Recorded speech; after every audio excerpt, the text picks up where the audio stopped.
पण आमचे विषय दोन आहेत ते घेतो, मग तुमचा प्रश्न विचारा। मागं उशीर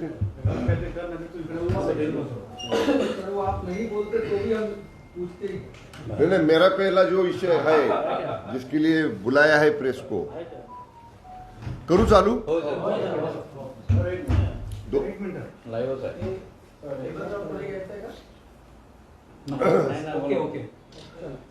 बोला सर। दोन महत्त्वाच्या विषयांकरता आज आपल्याला या ठिकाणी मी निमंत्रित केलेला आहे। एक म्हणजे तारखेप्रमाणे 30 नोव्हेंबरला शिवप्रताप दिन हा मोठ्या प्रमाणामध्ये किल्ले प्रतापगडावरती सातारा जिल्ह्यामध्ये आपण साजरा करतो आहे। शिवप्रताप दिनाला एक खूप मोठं महत्त्व इतिहासामध्ये आहे। गेली जवळपास 350 वर्ष या तारखेला किल्ले प्रतापगडावरती शिवप्रताप दिन त्या परिस्थितीनुसार साजरा केला जात होता। या वर्षी पहिल्यांदाच सातारा जिल्हा प्रशासनाच्या वतीनं, शासनाच्या वतीनं आपण माननीय मुख्यमंत्री एकनाथजी शिंदे साहेब, माननीय उपमुख्यमंत्री देवेंद्रजी फडणवीस साहेब या दोघांच्याही प्रमुख उपस्थितीमध्ये मोठ्या प्रमाणामध्ये सकाळी 10 वाजल्यापासून दुपारी 2 वाजेपर्यंत कार्यक्रम हे शिवप्रताप दिनाचे या ठिकाणी आपण आयोजित केलेले आहेत। आदल्या दिवशी 29 तारखेला रात्री आणि 30 तारखेला रात्री संपूर्ण किल्ले प्रतापगडावरती विद्युत रोषणाई आणि पहिल्यांदाच मोठ्या प्रमाणामध्ये लेझर शो आपण त्या ठिकाणी आयोजित केलेला आहे। संपूर्ण किल्ल्याची रंगरंगोटी, त्या ठिकाणी भगव्या पताका आणि संपूर्ण किल्ला हा एक प्रकारे नटवलेला, आपल्याला सजवलेला आपल्याला त्या ठिकाणी पाहायला मिळेल। जो प्रमुख बुरुज आहे प्रतापगड किल्ल्याचा, टिहाळणी बुरुज, त्या मुख्य बुरुजावरती 75 फुटी भगवा ध्वज पहिल्यांदाच या ठिकाणी आपण माननीय मुख्यमंत्री आणि उपमुख्यमंत्री महोदयांच्या हस्ते त्या ठिकाणी फडकावणार आहोत। त्याचबरोबर छत्रपती शिवाजी महाराजांचा किल्ले प्रतापगडावरती जो पुतळा आहे त्या पुतळ्यावरती हेलिकॉप्टरनं पुष्पवृष्टी करून तिथं माननीय मुख्यमंत्री महोदयांनी, उपमुख्यमंत्री महोदयांनी पुष्पचक्र अर्पण करून अभिवादन केल्यानंतर जिल्हा पोलीस दलाच्या वतीनं मानवंदना छत्रपती शिवाजी महाराजांना त्या ठिकाणी दिली जाणार आहे। त्याच्यानंतर लगेचच मर्दानी खेळ आणि ढोल पथक, लेझिम पथक जे पारंपरिक आहेत वाद्य किंवा खेळ त्याचं देखील सादरीकरण किल्ल्यावरती या ठिकाणी केलं जाणार आहे। आणि अशा पद्धतीनं मोठ्या उत्साहामध्ये, दिमाखामध्ये आणि शानदारपणानं सातारा जिल्हा प्रशासनाच्या वतीनं शिवप्रताप दिन या ठिकाणी आपण 30 तारखेला साजरा करत आहोत। दुसरा घेऊ लगेच। त्याचबरोबर हा एक विषय झाला। दुसरा विषय शनिवारी 3 डिसेंबरला 2 समन्वयक मंत्री म्हणून जी आमची महाराष्ट्र कर्नाटक सीमा प्रश्नावरती नियुक्ती झालेली आहे ते माननीय चंद्रकांत दादा पाटील आणि मी, आम्ही 3 डिसेंबरला पूर्ण दिवसभर सकाळी 11 वाजल्यापासून सायंकाळपर्यंत बेळगावला जात आहोत। सीमावर्ती भागातल्या गावांचे जे प्रतिनिधी आहेत, जी सीमावर्ती भागातले लोकांचा महाराष्ट्रात सामील होण्यासाठीचा लढा आहे, त्या ज्या संघटना आहेत त्या सगळ्यांच्या पदाधिकाऱ्यांच्या बरोबर, प्रमुख लोकांच्या बरोबर आम्ही त्या ठिकाणी चर्चा करणार आहोत। ज्या 2020 सालापासूनच्या सुविधा हे महाराष्ट्र सरकार ह्या 865 गावांना आपण देत होतो, परंतु त्या बंद होत्या, त्या सुरू करणं, त्या अधिक चांगल्या कशा देता येतील या बाबतीत तिथल्या स्थानिक लोकांच्या ज्या अपेक्षा महाराष्ट्र राज्याकडनं आहेत त्या सविस्तरपणानं आम्ही माननीय चंद्रकांत दादा आणि मी आम्ही दोघंही जाणून घेणार आहोत। आणि तिकडून आल्या आल्या आम्ही लगेचच आमचा अहवाल माननीय मुख्यमंत्री आणि माननीय उपमुख्यमंत्री महोदयांना सादर करणार आहोत। समन्वयक मंत्री म्हणून माझी आणि माननीय चंद्रकांत दादांची हीच भूमिका आहे की आपल्याला हा प्रश्न न्यायालयीन जरी असला तरी न्यायालयीन लढा लढायसाठी आमची पूर्ण तयारी झालेली आहे। माझी नेमणूक झाल्यानंतर जवळपास 3 ते 4 वेळा आमचे जे दिल्लीमधले advocate on record advocate Shivajirao Jadhav त्यांच्याशी माझं बोलणं झालं आणि सिनियर काउन्सिल वैद्यनाथन साहेब आणि द्विवेदी साहेब या दोघांच्याही बरोबर आम्ही तिथं बैठक आयोजित, म्हणजे तिथं आमची कॉन्फरन्स आयोजित करण्याची विनंती आमच्या दिल्लीतल्या ॲडव्होकेटना केलेली आहे। जेव्हा ती वेळ निश्चित होईल तेव्हा मान्य दादा आणि आम्ही दोघंही दिल्लीला जाऊ आणि एक्सपर्टाईट कशी ही मॅटर करता येईल, अधिक स्ट्रॉंगली, अधिक भक्कमपणानं राज्याची बाजू कशा पद्धतीनं काय फॉर्मॅटमध्ये आपल्याला माननीय सुप्रीम कोर्टासमोर मांडता येईल याचं सुद्धा विस्तृतपणानं चर्चा त्या कॉन्फरन्समध्ये आम्ही दिल्लीला जाऊन करू. हा प्रश्न न्यायालयीन बाजू एका बाजूला लढत असताना आपल्या मराठी भाषिकांना सवलती कशा देता येतील, मदत कशी करता येईल, त्याला अधिक काय सुविधा राज्य सरकारकडनं आपल्या कशा देता येतील याच्या बाबतीतली तिथल्या स्थानिक पदाधिकाऱ्यांची चर्चा आम्ही 3 तारखेला करणार आहोत आणि त्या सवलती देखील देण्याबाबतीत माननीय सीएम साहेब आणि माननीय डीसीएम साहेब सकारात्मक आहेत. लवकरच त्याच्यावरही आम्ही निर्णय घेऊ. माझी झाली. सीमा भागातली काही गावं जी आहे त्या गावांनी सुद्धा मागणी केली होती की आम्हाला कर्नाटकात जायचंय. म्हणजे जत मधली काही गावं आहेत, चंद्रपूरमध्ये ज्योती मधली काही गावं आहेत. बरं का, ही जुना फार विषय आहे. 15 वर्षापूर्वीचा, जेव्हा की त्यांना पिण्याच्या पाण्याच्या प्रश्नाची काही अडचण होती. कृष्णा खोरेचा म्हैसाळ विस्तार टप्पा 2 हा म्हणजे याचा आराखडा सुद्धा बनला नव्हता. त्यावेळी कदाचित काही लोकांची ही भावना असेल, परंतु आत्ता मी स्थानिक प्रशासनाकडनं ह्याची सगळी माहिती घेतली. आत्ताच मी जत भागामध्ये स्वतः जाणार होतो, परंतु मला जिल्हाधिकाऱ्याने तिथल्या सांगितलं की जवळपास 60-70% ग्रामपंचायतीच्या निवडणुकीची आचारसंहिता तिथं सुरू आहे. ग्रामपंचायतीच्या निवडणुकीची आचारसंहिता सुरू असल्यामुळं मंत्र्यांनी अशा पद्धतीचा दौरा करणं आचारसंहितेच्या नियमांचं कदाचित नियमात बसणार नाही.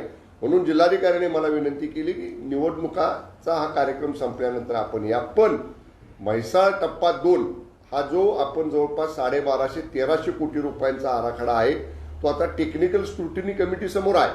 टेक्निकल स्क्रुटिनी त्या कमिटीची झाल्या त्याला तात्काळ प्रशासकीय मान्यता, तांत्रिक मान्यता देण्यासाठी निश्चितपणानं जलसंपदा विभाग सकारात्मक आहे. आज तारखेला तरी एकाही व्यक्तीची अशा पद्धतीची मागणी ऑन रेकॉर्ड नाही आणि कुणीही असं बोललेलं नाही सध्या तरी. तुमच्या दौऱ्यापूर्वी किती विरोध प्रदर्शन सुरू झालेलं आहे त्याच्याबद्दल? त्यांचा विरोध काही जरी असला तरी आम्ही 2 राज्यांमधला प्रश्न सोडवण्यासाठी आपल्या राज्यानं नेमलेले समन्वयक मंत्री आहोत. आम्ही आमचा अधिकृत दौरा हा त्या राज्य सरकारला कळवणार आहोत. त्या राज्य सरकारची ही जबाबदारी आहे की शेजारच्या राज्याचे मंत्री त्यांच्या मराठी भाषिक लोकांना भेटण्यासाठी, त्यांच्याशी चर्चा करण्यासाठी येत असताना राजशिष्टाचार, प्रोटोकॉल, सुरक्षा व्यवस्था ही करण्याची त्यांची जबाबदारी आहे. पण त्यांनी काही जरी केलं, कसे जरी वागले तरी सुद्धा राज्याच्या हितासाठी आम्ही 2 मंत्री जात आहोत. जी परिस्थिती समोर येईल त्याला सामोरं जाण्याची आमची दोघांचीही तयारी आहे. तुम्ही सगळं सांगताय, पण दुसऱ्या बाजूला उद्धव ठाकरे सांगतायत की पंढरपूर सारखं शहर म्हणजे तीर्थक्षेत्र सुद्धा विठ्ठल कर्नाटकात जायच्या तयारीत आहे आणि राज्य सरकार. त्यांना कुणी सांगितलं? औरंगाबादमध्ये नाही, पण त्यांना हे कुणी सांगितलं की पंढरपूर चाललंय कर्नाटकमध्ये म्हणून? मला एक गोष्ट सांगायची आहे. माननीय उद्धव साहेब 3-1 वर्षानंतर आता मातोश्रीमधनं बाहेर पडलेत. आता पहिल्यांदा ते बुलढाण्यामध्ये गेले. त्यांना कुणी ब्रीफिंग दिलं, त्यांना कुणी पंढरपूरची माहिती सांगितली मला माहीत नाही. पण आपण वक्तव्य करताना त्याची सत्यता पडताळून माननीय उद्धवजींच्या सारख्या राज्याचे माजी मुख्यमंत्री राहिलेल्या वरिष्ठ नेत्यांनी करणं गरजेचं आहे. पंढरपूरमधला एकही व्यक्ती किंवा कुणीही असं वक्तव्य केलं नाही. उद्धवजी ठाकरे साहेबांकडे अशी चुकीची माहिती कुणीतरी देतं, त्याची सत्यता न पडताळता ते बोलतात आणि त्याचा परिणाम राज्यामध्ये होत असतो. त्यांनी जे वक्तव्य त्यांना करायचे त्याची सत्यता, त्याची दुसरी बाजू सुद्धा पडताळून बघावी, मग बोलावं अशी माझी त्यांना विनंती आहे. राज्याचा मंत्री म्हणून आमची भूमिका ही आहे. राज्याचे प्रमुख म्हणून माननीय मुख्यमंत्री एकनाथजी शिंदे साहेबांची, माननीय उपमुख्यमंत्री देवेंद्रजी फडणवीस साहेबांची हीच भूमिका आहे. 1 इंच ही जमीन महाराष्ट्रातली आम्ही बाहेर जाऊ देणार नाही. सीमा भागातली काही गावं आहेत, त्या गावांमध्ये कर्नाटक म्हणजे जी गावं महाराष्ट्रात आहेत पण कर्नाटक सरकार त्यांना काही सुविधा पुरवतं, जसं रेशनिंग असेल किंवा शाळा असतील, पाण्याच्या योजना असतील. त्या संदर्भात महाराष्ट्र काय करणार आहे का की बाबा कर्नाटकने त्या योजना देणं बंद करावं, महाराष्ट्र सरकार त्यांना सर्व याला जोडून की 30 मराठी शाळांचा तिथला जो प्रस्ताव आहे तो अजूनही प्रलंबित? यावर्षी बघा, आता जेव्हा हायपॉवर कमिटीची बैठक झाली महाराष्ट्र कर्नाटक सीमा प्रश्नासाठी पुनर्गठित केलेल्या, ती बैठक झाल्या सीएम डीसीएम साहेबांनी निर्णय घेतला की तातडीचा 10 कोटी रुपयांचा निधी राज्य सरकारनं ह्या सीमावर्ती भागातल्या विकासाकरता किंवा अशा सवलती देण्याकरता मंजूर केलेला आहे. सीएम साहेबांनी, माननीय सीएम साहेब एकनाथजी शिंदे साहेबांनी हे सुद्धा सांगितलेलं आहे, ह्याच्यात वाढ करावी लागली तर समन्वयक मंत्र्याने अभ्यास करून त्याचा अहवाल द्यावा. जेवढा लागेल निधी तेवढा आपल्या मराठी भाषिकांच्यासाठी आपण देऊ. निधी कमी पडू दिला जाणार नाही. त्याचीच प्राथमिक चर्चा करायला आम्ही दोघं जण जातोय. सगळ्यांच्या बरोबर सविस्तर चर्चा करू. पूर्ण दिवसभर आम्ही तिथं आहोत. वेळ पडला तर आम्ही तिथं मुक्काम सुद्धा करू. जर लोकांची जास्त गर्दी असली, जास्त लोकांना भेटायचं असं तर आम्ही वेळ प्रसंगी मुक्कामही करू. सविस्तर चर्चा करू. पहिलीच भेट आहे. वेळ पडली तर दुसऱ्यांदा एखादी भेट देऊ, तिसऱ्यांदा दुसऱ्या भागामध्ये जाऊन भेट देऊ. पण निश्चितपणे आपल्या मराठी भाषिकांना सवलती देण्यासाठी जे जे करावं लागेल ते करायची तयारी राज्य सरकारची आहे. नाही, पण कर्नाटक बेस्ड ज्या सुविधा दिल्या त्या बंद देऊ ना. आपण सुद्धा द्यायला त्या कुठली बंद करण्यासंदर्भात काही आपण सुद्धा द्यायला कुठलीही अडचण नाही. आपण शैक्षणिक सुविधा देत होतो. तिथल्या मराठी भाषिक शाळा आहेत त्यांना अनुदान. हा विषय सीमा भागातला नाही, म्हणजे तिकडच्या कर्नाटकातला नाही, महाराष्ट्रातली जी गावं आहेत त्या गावांमध्ये कर्नाटक सुविधा देते.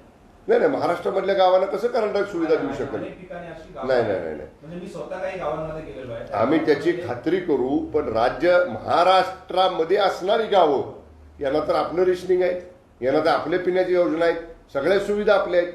अशी कुठली गावं असतील तर तुम्ही जरूर मला पॉइंट आउट करा.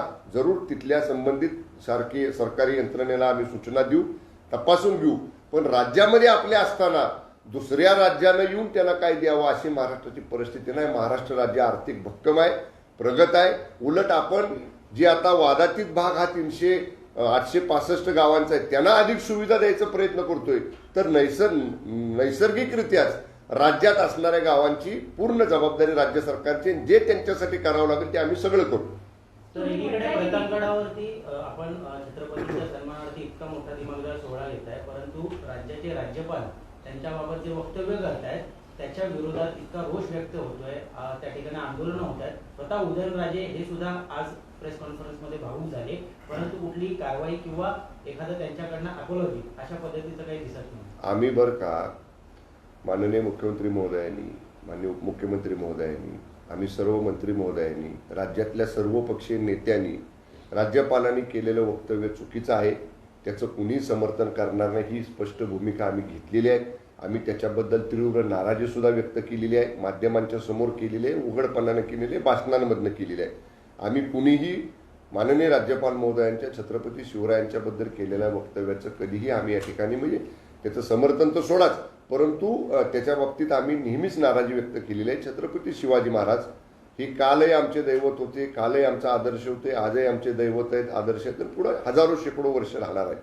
माननीय राज्यपाल महोदयांनीच आता राज्यामध्ये झालेला एवढा मोठा त्यांच्या वक्तव्यावरनं उठलेला गदारोळ पाहता त्यांनीच आता याच्यामध्ये सुधारणा करणं आणि त्या बाबतीत त्यांचं स्पष्टपणानं जे मत आहे ते म्हणजे या बाबतीतलं बोलणं आता हेच उचित ठरेल. कारण ते एका मोठ्या पदावर बसलेले आहेत. राज्यपाल पदाच्या खुर्चीवर बसलेल्या व्यक्तींनी ज्या राज्यामध्ये आपण राज्यपाल म्हणून केंद्राचे प्रतिनिधी आहोत त्या राज्याचं असणारं दैवत, त्या राज्याचं असणारं श्रद्धास्थान त्यांच्याबद्दल बोलताना माननीय राज्यपाल महोदयांनी काळजी घ्यायला पाहिजे होती, हे असं माझं मत आहे. आज राज्यपाल पदमुक्त होणार अशा पण बातम्या आहेत, त्या अनुषंगाने मी मगाशी याच्या बाबतीत फोनवरती प्रवासात असताना बोललेलो आहे की जोपर्यंत राज्यपाल भवनकडनं किंवा माननीय राज्यपालांच्या कार्यालयाकडनं किंवा स्वतः माननीय राज्यपालांच्याकडनं याच्यावर अधिकृत भाष्य येत नाही तोपर्यंत मंत्रिपदावर असणाऱ्या आमच्यासारख्या व्यक्तींनी त्याच्यावर बोलणं योग्य होणार नाही. तुम्ही कर्नाटकाला जाणार सीमावाद प्रकरणी, पण संजय राऊत 30 तारखेला जाणार आहे कर्नाटकात, पण त्यांचं प्रकरण वेगळं आहे, प्रकरण आहे. पण ते म्हणतात की मी नेहमीच सीमा प्रश्नावर आक्रमक राहिलो, तिथे जाऊन जर बलिदान द्यायची जरी वेळ आली तर मी तयार आहे. चांगली गोष्ट आहे ना. महाराष्ट्रासाठी बलिदान देण्याची भाषा खासदार संजय राऊत करत असतील तर त्याच्यात म्हणजे वेगळं काय, त्यांचं बलिदान जाऊ नये. कारण शेवटी राज्य सरकार समर्थ आहे, राज्याचे मुख्यमंत्री समर्थ आहेत, राज्याचे उपमुख्यमंत्री समर्थ आहेत, नेमलेले 2 समन्वयक मंत्री समर्थ आहेत. आम्ही हा प्रश्न समन्वयानं सोडवण्यासाठी न्यायालयीन लढा असेल तर तो न्यायालयीन बाजूने सोडवण्यासाठी तोपर्यंत या 865 गावांना सुविधा मदत सर्व करण्यासाठी आम्ही कार्यक्षम आहोत, आम्ही सक्षम आहोत. संजय राऊत साहेबांना बलिदान देण्याची वेळ येणार नाही. ते बलिदान देण्यासाठी जात नाहीत, ते कोर्टाची प्रक्रिया पूर्ण करण्यासाठी जात आहेत. त्याला वळण लावतायत ते असं सर हिंदी में जानना चाहेंगे कि आप और चंद्रकांत दादा हाँ तो जा रहे हैं सांगितलं ना शिवप्रताप देव अच्छा अच्छा हाँ अभी 30 नवंबर ये दिन शिव प्रताप दिन के तौर से किले प्रतापगढ़ जिला सातारा में बहुत बड़े तरफ से बहुत दिमागदार तरफ से हम लोग साजरा कर रहे हैं। वहाँ किले प्रतापगढ़ पर 2 दिन एक दिन पहले और उसी दिन पूरे किले को विद्युत रोशनाई की जाएगी। पहले बार वहाँ लेजर शो का आयोजन हम लोग ने किया है। वो लेजर शो एक दिन पहले और शिव प्रताप दिन के दिन 30 तारीख को वहाँ पे रात में रहेगा। वहाँ पे हम लोग जो मेन बुरुज है किले का टिहालनी बुरुज वहाँ पर 75 फीट का लंबा भगवा ध्वज माननीय शिंदे साहब और माननीय फडणवीस साहब के हाथों से लहरा रहे हैं। उसके बाद छत्रपति शिवाजी महाराज का जो स्टैच्यू उधर है उसको हम मानवंदना देंगे। पहली बार सातारा जिला पुलिस दल की तरफ से छत्रपति शिवाजी महाराज को मानवंदना दी जाएगी। वहाँ पे मर्दानी खेल, वहाँ पे ढोल लेजिम पतक ऐसा सारे मर्दानी खेल वहाँ पे होंगे और सुबह 10:30 बजे से 11 बजे से 2 बजे तक ये सब कार्यक्रम वहाँ पे होंगे। पहली बार शिव प्रताप दिन के लिए महाराष्ट्र के मुख्यमंत्री और महाराष्ट्र के उप मुख्यमंत्री किले प्रतापगढ़ पर आ रहे हैं। वो डिस्ट्रिक्ट का गार्डियन मिनिस्टर होने के कारण मैंने उसकी बहुत बड़े तरफ से तैयारियां की है और वो दिमागदार फंक्शन 30 तारीख को किले रायगढ़ पे होगा, किले प्रतापगढ़ पे होगा। कर्नाटक और महाराष्ट्र के सीमा इशू में जो कोऑर्डिनेटर मिनिस्टर की अपॉइंटमेंट की है ऑनरेबल श्री चंद्रकांत दादा पाटिल और मैं, हम दोनों को ये जिम्मेदारी माननीय शिंदे साहब ने और फडणवीस साहब ने दी है। हम दोनों 3 तारीख को 3 दिसंबर को वहाँ सवेरे 11 बजे से शाम रात लेट नाइट तक बेलगांव में हम लोग जाएंगे। जो ऑर्गेनाइजेशंस सीमा भाग के हमारे मराठी भाषिक लोगों के लिए काम कर रही है वो सब उनके सब लोगों से हम मिलेंगे। महाराष्ट्र राज्य की तरफ से उनकी क्या अपेक्षा है, हमारे तरफ से वो क्या चाहते हैं, ये सब हम जानकारी लेंगे। न्यायालय और जुडिशियल मैटर जो सुप्रीम कोर्ट में पेंडिंग है इसके बारे में भी हम लोग ने जो काम किया है उसके बारे में वो उनको हम लोग ब्रीफ करेंगे। उनके अगर कोई सजेशंस रहेंगे तो वो सजेशंस में हम लोग ध्यान में लेंगे और वहाँ जाके उन लोगों को रिलीफ देने के लिए, ज़्यादा सहूलतियाँ देने के लिए उनके साथ हम लोग पहला डिस्कशन 3 दिसंबर को वहां जाके करेंगे। लेकिन आपके जाने के पहले वहां विवाद शुरू हो गया है, प्रदर्शन शुरू हो गया है कि महाराष्ट्र के किसी भी मंत्री को या नेता को घोषणा नहीं दी गई, लोकल जो करना नहीं, उनको जो करना है वो कर सकते हैं, लेकिन ये प्रोटोकॉल है 2 स्टेट के बीच में जैसे जो रिलेशंस रहते हैं, स्टेट के बाउंड्रीज के इशू बहुत सारे स्टेट में है, लेकिन जब उनके भी कोई मंत्री महाराष्ट्र में आते हैं तो हम लोग उनको जो भी सहूलतियाँ है, जो भी प्रोटेक्शन है, जो भी स्टेट प्रोटोकॉल है वो हम लोग देते हैं। और हम लोग ऐसे अचानक नहीं जा रहे। माननीय चंद्रकांत दादाजी का और मेरा साथ में ऑफिशियल टूर प्रोग्राम हमारे स्टेट गवर्नमेंट तरफ से हम कर्नाटक स्टेट गवर्नमेंट को देंगे। हम कहाँ जाने वाले हैं, किससे मिलने वाले हैं, कहाँ मीटिंग करने वाले हैं, ये सब बताएंगे। इतना हमारी तरफ से पहले इंटीमेशन देने के बाद भी अगर कर्नाटक गवर्नमेंट सहूलतियाँ नहीं प्रोवाइड करती है, प्रोटेक्शन सुरक्षा नहीं प्रोवाइड करती है, तो हम लोग की सब तैयारी है। हम तो शिवसेना में है, हम तो बाला साहब की शिवसेना के मंत्री है। हमको समाज के सामने जाके राज्य के हित के लिए अगर हमारे ऊपर कोई हमला भी वहाँ होता है तो उसका सामना करने की हमारी तैयारी है। राज्यपाल को लेकर लगातार विरोध हो रहा है और अल्टीमेटम भी दिया है महाराष्ट्र बंद का, तो उनकी तरफ से अभी तक कोई खेद नहीं आया। लगातार उनको वापस भेजने की मांग हो रही है और सरकार इस पर कोई एक्शन नहीं ले रही, कुछ बोल नहीं रही है, आरोप हो रहे हैं। देखिए, सरकार की तरफ से माननीय सीएम साहब ने और डीसीएम साहब ने इसके ऊपर नाराजगी व्यक्त की है। हमने इसका समर्थन हम कभी भी नहीं करेंगे, ये भी कहा है। और छत्रपति शिवाजी महाराज महाराष्ट्र राज्य के ही नहीं पूरे हिंदुस्तान के आदर्श और देवता है, ये हम लोग ने बार बार स्पष्ट किया है। अभी हमारा यही कहना है कि अगर स्लिप ऑफ टंग भी अगर राज्यपाल की वो टाइम हुई है, लेकिन उसके बाद 4-5 दिन जितना इसके ऊपर क्रिटिसाइज हुआ है, जितना महाराष्ट्र के और देश भर के लोगों ने इसके ऊपर नाराजगी व्यक्त की, अभी राज्यपाल महोदय ने खुद ने ही सामने आके ये सब सिचुएशन को सामने देखते हुए उनका खुद का क्लेरिफिकेशन अगर देते हैं तो वो अच्छा रहता है, लेकिन अभी तक तो उन्होंने दिया नहीं। लेकिन हम लोग इसको कभी भी राज्यपाल की इस सभी जो वक्तव्य है इसके ऊपर हम लोग ने तीव्र शब्द से मीडिया के सामने भी, हमारे पब्लिक फंक्शंस में भी नाराजगी व्यक्त की है, और ये वक्तव्य राज्यपाल का ठीक नहीं है, ऐसे हमने बार बार कहा है। संजय राउत ने कहा कि जिस तरीके से आप लोगों ने सावरकर के इशू को लेकर राहुल गांधी के खिलाफ निंदा प्रस्ताव पास किया, वैसे छत्रपति के इस खिलाफ इस तरीके के बयान देने पर राज्यपाल के खिलाफ निंदा प्रस्ताव कैबिनेट में क्यों नहीं पारित? देखिए, राज्यपाल के बारे में डिसीजन लेने का पावर सेंट्रल होम मिनिस्ट्री को और केंद्रीय गवर्नमेंट को है, ये राज्य सरकार का अधिकार नहीं है। फिर भी हम लोग ने इसके ऊपर नाराजगी जाहिर की है, हम लोग ने इसके ऊपर हमारे स्टेटमेंट्स दिए, और हमारे सब स्टेटमेंट्स का, हमारी नाराजगी का दखल हमें लगता है केंद्र सरकार ने लिया होगा, और जरूर इसमें केंद्र सरकार कुछ न कुछ हल निकलेगी। कल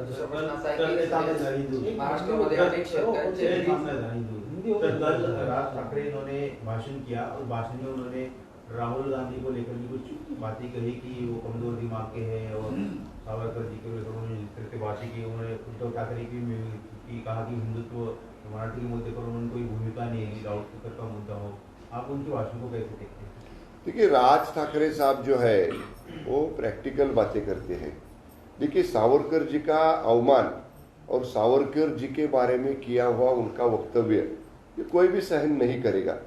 जिन्होंने काले पानी की सजा भुगती है, जिनको स्वातंत्र्यवीर कहा जाता है, जिन्होंने इंडिपेंडेंस के लिए अपना त्याग दिया, बलिदान दिया, ऐसे महान नेता के बारे में उन्होंने माफीनामा लिखा और उन्होंने ऐसी कुछ बातें की है जो राहुल जी गांधी ने कहा है, ये तो पूरा गलत स्टेटमेंट है। इसके ऊपर पूरे राज्य ने नाराजगी जताई है।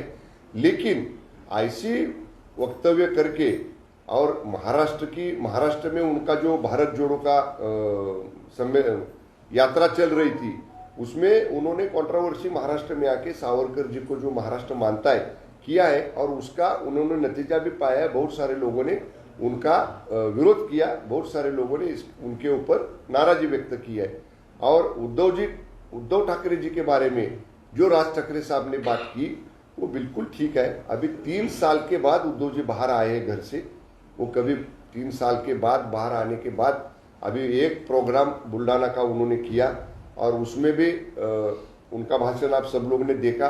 एक मुख्यमंत्री का, एक पार्टी के प्रमुख का स्टेट के हित के बारे में, हमारी सरकार काम अभी 5 महीने कर रही है, हमने क्या सुधारना करना है, ऐसे कुछ पॉजिटिव सजेशन उद्धव जी की भाषण में नहीं था।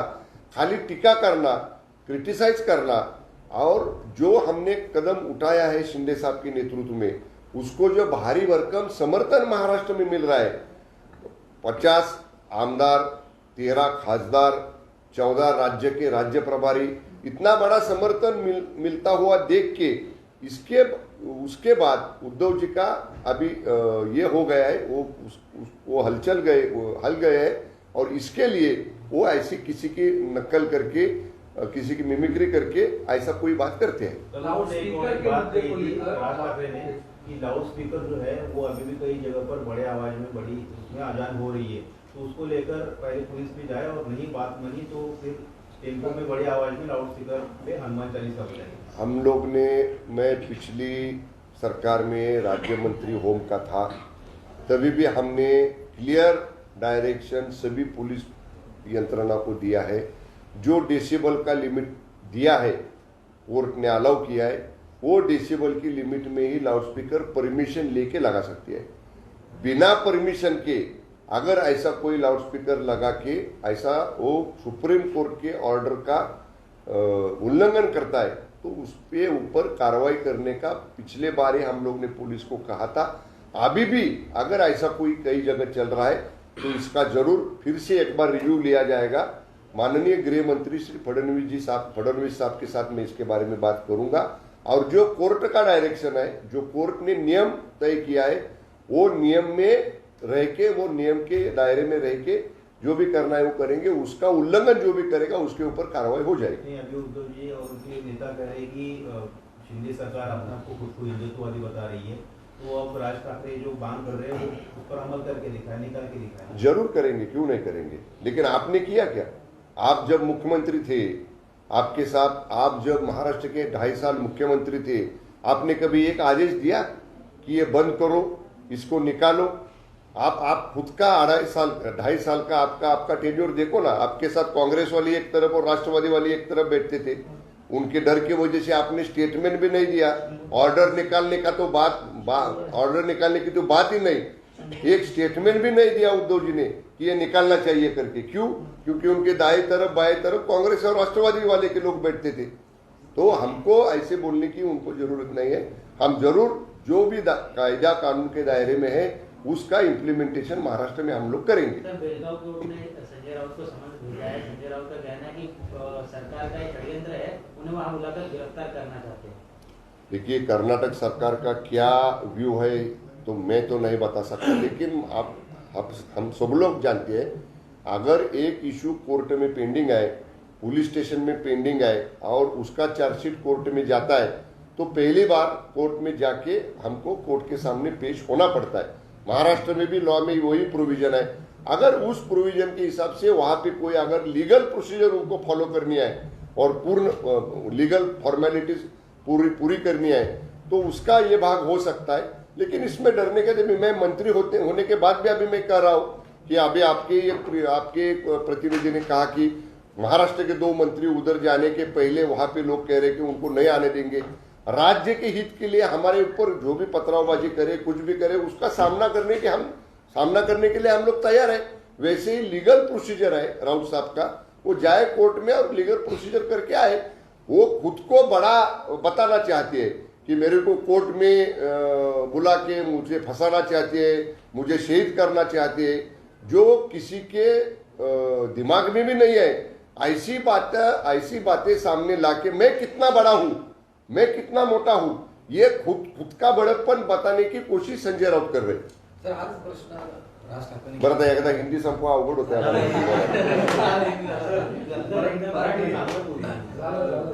ठाकरेंनी भोंग्या संदर्भात जे म्हटलंय की स्थानिक झालं ना, सांगितलं ना हिंदी मराठीत बाकी, तर त्यावरती असं असेल तर स्थानिक पोलीस स्टेशनला याबाबत कळवावं, अन्य झालं तर मग आपल्या मनसे स्टाईलनी। बरं का, मी सुद्धा पाठीमागच्या वेळी गृह विभागाचा राज्यमंत्री होतो 2.5 वर्ष। त्यावेळी सुद्धा हा विषय पुढे आला होता। मशिदींच्या वरती बांग देताना किंवा मशिदींच्या वरती नमाज पडताना जे काही त्यांचे लाऊडस्पीकर लावले जातात त्याला डेसिबलची मर्यादा आमच्या पोलिसांनी घालून दिलेले कोर्टाच्या आदेशाप्रमाणे, आणि ती सुद्धा पूर्व परवानगी स्थानिक जे ठाणे प्रभारी आहेत पोलीस स्टेशनचे त्यांच्याकडनं पूर्व परवानगी घेतलेलेच करणे तिथं लावायला आपण अलाउड केलेले आहे। आता काय झाले, त्याच्यानंतर बऱ्याच लोकांनी परवानग्या न घेता त्या पद्धतीनं स्पीकर लावले आणि मर्यादा दिलेल्या त्याच्यापेक्षा मोठ्या आवाजात हे केलं जातं, ही वस्तुस्थिती आहे। माननीय उपमुख्यमंत्री फडणवीस साहेबांच्या बरोबर मी याच्या बाबतीत चर्चा करेन, कारण आता तो विभाग माझ्याकडे नाही, माननीय उपमुख्यमंत्री महोदयांच्याकडे आहे। त्यांच्याशी चर्चा करेन आणि निश्चितपणे कोर्टाच्या आदेशाला अधीन राहून जेवढी मर्यादा आवाजाची दिलेली आहे, ज्यांना परवानगी मिळालेली आहे त्यांच्याबद्दल आमचं दुमत असायचं कारण नाही, पण परवानगी न घेता कोर्टाच्या आदेशाचं पालन न करता साऊंड पोल्युशन, नॉइज पोल्युशन आणि तिथल्या काही लोकांना त्रासदायक अशा पद्धतीने जर काय घडत असेल तर या बाबतीत सीएम साहेबांची, डीसीएम साहेबांची चर्चा करून योग्य तो निर्णय घेतला जाईल।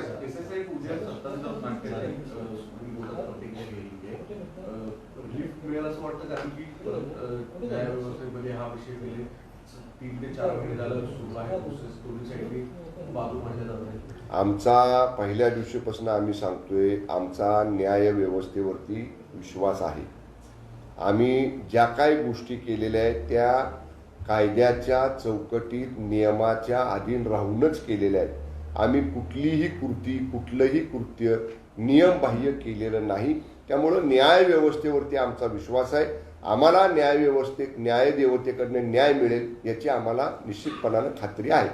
सर, एका बाजूला आपण बघितलं राज्यामध्ये अनेक ठिकाणी शेतकऱ्यांचे वीज बिल कापले जाते, अशी त्या वस्तुस्थिती राज्यामध्ये. 2 वीज बिल कापत नाहीत, वीज कनेक्शन कापतात.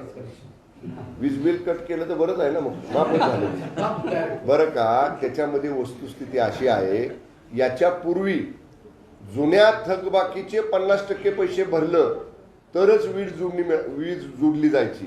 जुन्या थकबाकीच्या 50%, नाहीतर वीज कट केली जायची पाठीमागच्या 2.5 वर्षामध्ये. हे शिंदे फडणवीस सरकार आल्यानंतर मंत्रिमंडळानं असा निर्णय घेतला की चालू वीज बिल भरा, मग लाईट तुमची कट होणार नाही, चालू वीज बिल असणार. त्यामुळं हा फरक आहे. मागच्या 2.5 वर्षामध्ये जुन्या थकबाकीची, मग किती वर्षाची असेल, 2 वर्षाची असेल, त्याच्या 50% पैसे भरल्याशिवाय वीज जोडली जात नव्हती, ती वीज कट केली जायची. पण आता आपण निर्णय घेतला, थकबाकी किती जरी असली तरी चालू लाईट बिल, चालूचं लाईट बिल भरायचं. चालूचं लाईट बिल भरलं असलं तर वीज कनेक्शन कट करणार नाही. हा फरक आहे. ही भूमिका ह्या 2 सरकारमधल्या भूमिकेतला हा फरक आहे. त्यामुळं चालू बिल भरलं तर कोणाचीही लाईट कट केली जात नाही. एक शेवटचा प्रश्न. संजय राऊतांनी ट्विट करून असं सांगितलं की राज्यपालांचं जसंही पद ते स्वतः पदमुक्त होऊन पाहतात, जाणार आहेत असं जेव्हा बातमी आली तेव्हा त्यांनी ट्विट केलं. ते म्हणाले की स्वतः आम्ही जेव्हा महाराष्ट्र बंदची हाक दिली त्यानंतर ही पळापळ सुरू झालेली आहे आणि आवाज फक्त शिवसेनेचा. राज्यपाल कार्यालयाकडनं माझ्या माहितीनुसार मी आता येताना पाहिलं, राज्यपाल कार्यालयाकडनं आताही स्पष्ट झालेले की राज्यपाल महोदयांनी अधिकृत कुठलीही भूमिका अजून सांगितलेली नाही. त्यामुळं मी मगाशी म्हणलं ना, स्वतःला खूप मोठं करून सांगण्याचा प्रयत्न संजय राऊत करतायत आणि स्वतःबरोबरच जी शिल्लक सेना राहिलेली आहे तिला सुद्धा स्वतःबरोबरच खूप मोठं करून सांगण्याचा प्रयत्न केविलवाना प्रयत्न संजय राऊतांचा आहे. त्याचा महाराष्ट्रातल्या जनतेवर काहीही परिणाम होणार नाही. सर, तुमचा एक व्हिडिओ व्हायरल होतोय, सुप्रियाताई तुम्हाला गाण्यात, तुमचा एक व्हिडिओ व्हायरल होतोय की ज्याच्यामध्ये सुप्रियाताई आणि तुम्ही काही बोलताय, फार हसतमुखाने तुम्ही दोघे बोलताय, काही म्हणजे. काल आम्ही माननीय जयंत पाटील साहेबांच्या चिरंजीवांचं लग्न होतं. आम्ही सर्वच जण त्या लग्नामध्ये होतो आणि लग्नातून वधूवरांना शुभेच्छा देऊन परत निघताना माननीय सुप्रियाताईंची माझी भेट झाली. माझी जुनी ओळख आहे, आमचे चांगले मैत्रीचे संबंध आहेत, कौटुंबिक संबंध आहेत. ताईंनी खाली खुशाली विचारली, काम कसं चाललंय, विभागाचं काम तुमच्या खात्याचं कसं चाललंय, कुठं राहता, तर B4ला राहतो मी सांगितलं. तेव्हा त्या म्हटले की पवारसाहेब विरोधी पक्षनेते असताना आम्ही सुद्धा ह्याच बंगल्यात राहिलेलो आहे, तर मी त्यांना चहाला यायचं आमंत्रण दिलेलं आहे. अशा खेळीमिळीत आमची चर्चा झाली. राजकीय गप्पा म्हणजे हे सांगितलं एवढं सगळं बोललेलो आता. ह्याच्यापेक्षा काय, आमचे कौटुंबिक पवार घराण्या, पवार कुटुंबांच्या बरोबर, मान्य पवार साहेबांच्या बरोबर, मान्य दादांच्या बरोबर, मान्य ताईंच्या बरोबर, मान्य रोहित दादांच्या बरोबर, सगळ्यांच्या बरोबर माझे कौटुंबिक संबंध आहेत. पक्ष वेगळा आमचा असला, राजकीय विचार वेगळे असले तरी कौटुंबिक संबंध आहेत. कालच्या चर्चेमध्ये B4 जिथं आपण आता बसलो या बंगल्याचा विषय, तुम्ही कुठं राहता ताईंनी मला विचारलं. मला B4ला आहे. तर म्हणले अरे वा साहेब विरोधी पक्ष नेते असताना आम्ही राहिलेलो आहे इथं. तर म्हणलं ताई मुंबईत असताना मग एकदा चहाला या घरी. अशी खेळीमेळी चर्चा झाली आमची. ओके, राजकीय चर्चा झाली नाही.